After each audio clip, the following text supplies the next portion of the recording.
Hey guys, I am the Zachdroid and welcome back to another episode on The Lonely Kind. And I may or may not have died on the nether roof from fall damage because I was lost in the fog and plummeted to my death while I was going to my pork chop farm. I may or may not have. So I may or may not have had to run many hundreds of blocks to try and get my stuff back. Okay, I'm not gonna lie, I was kinda concerned that I wouldn't find my stuff on time, but we've done it. And yes, I'm wearing diamond armor. My netherite armor is almost broken and I don't have an XP farm yet, but we'll fix that soon. Okay, so in the last episode, among the many things I worked on, I actually also worked on my villager breeder, but I've encountered a slight problem with it.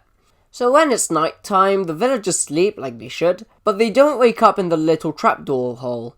I've tried rotating the beds and everything, and I have a hunch that maybe the floor is too close to the bed, so if anyone has any ideas on how I could fix this, please let me know in the comments, or even better, tweet me an image of it so I know what it should actually look like. I followed Impulse SV's tutorial, but he apparently put the beds in the wrong way in the video, so it is quite confusing. Now, in my last episode's comments, a couple people commented on the fact that I had a bit too many time lapses, and I do kind of agree. I did try and do grindier, longer things over my break from uploading to make up for lost time, but it ended up being much shorter than I expected, the video as in, so the time lapses took a long portion of it.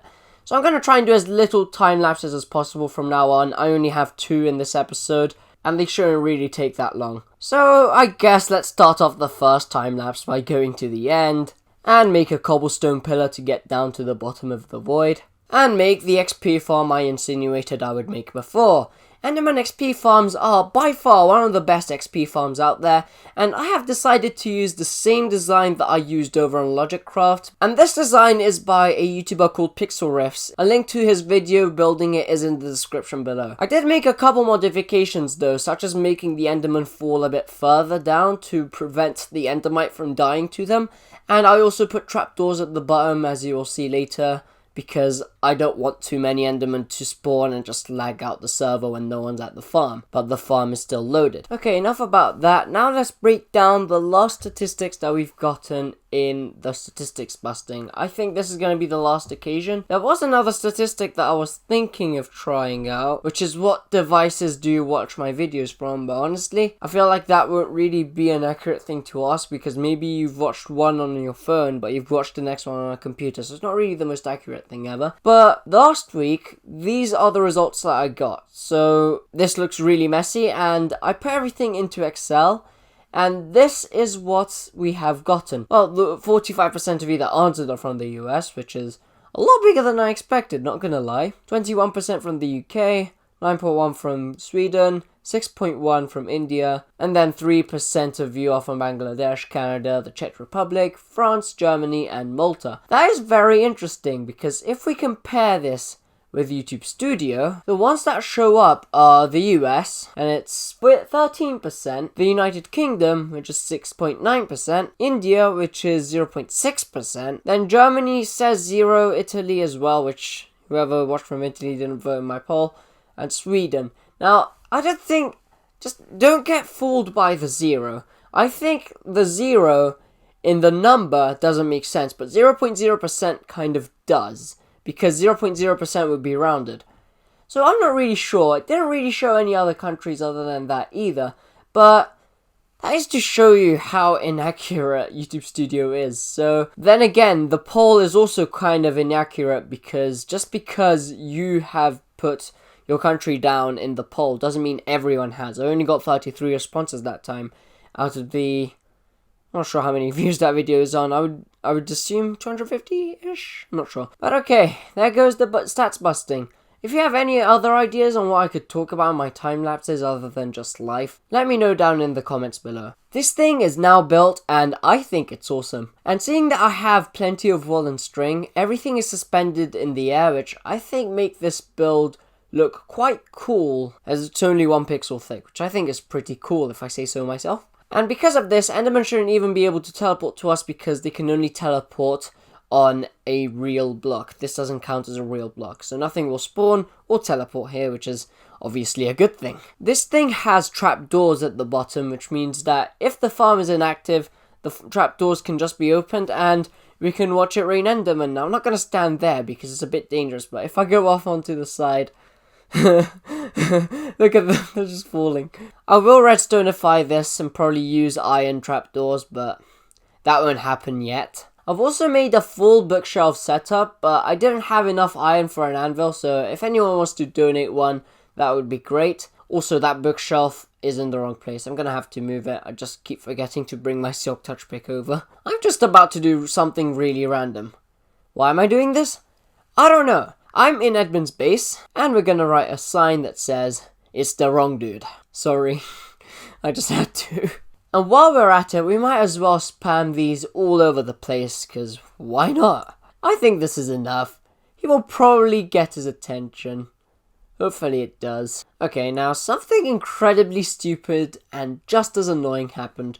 Honestly, it's not even worth explaining, so here's a clip from Edmund's stream.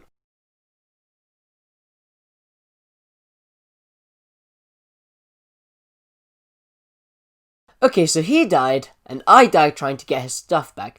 I don't know what I was thinking trying to go into lava without fire resistance, and the funniest thing, I didn't even die from just picking some things up and dipping myself into the lava. I died from not looking where I was going, crashing into some rock or something and falling into the lava because I was too focused on eating. Now, on the armor front, I'm actually okay because, like I said earlier in the episode, I didn't actually have my netherite because it was broken, and between now and the incident, I have been able to get mending on everything and repair everything as well.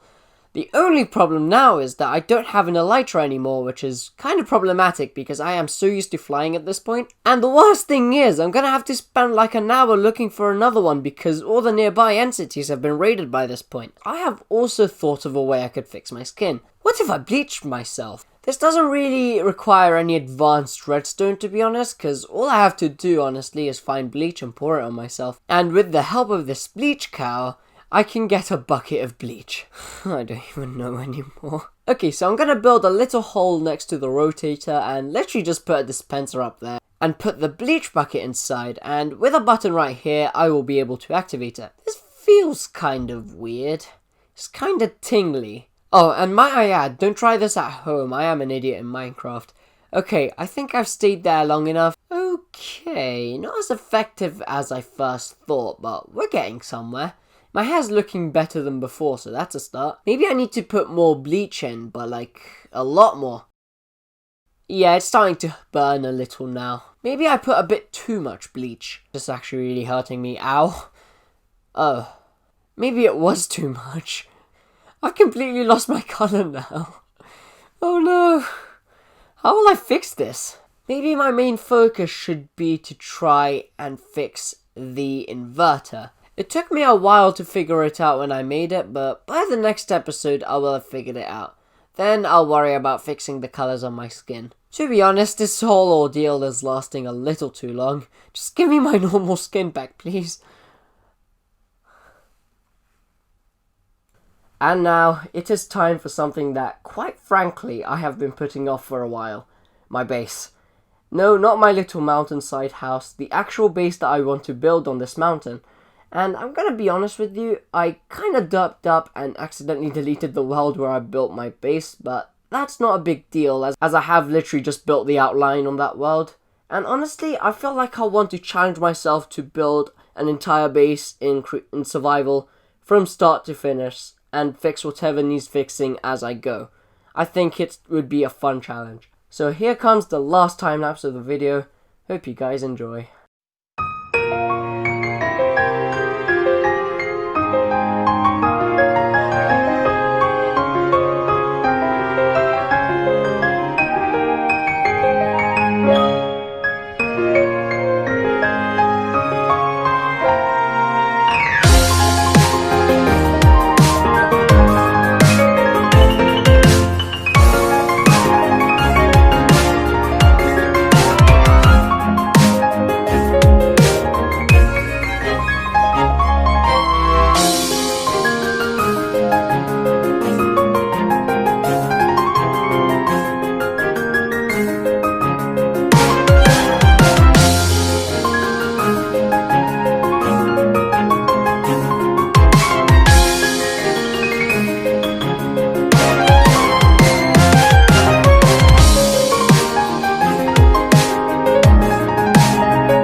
We've done quite a lot here, though I did run out of blocks somehow. I literally went into this with 2 shulker boxes filled with blocks.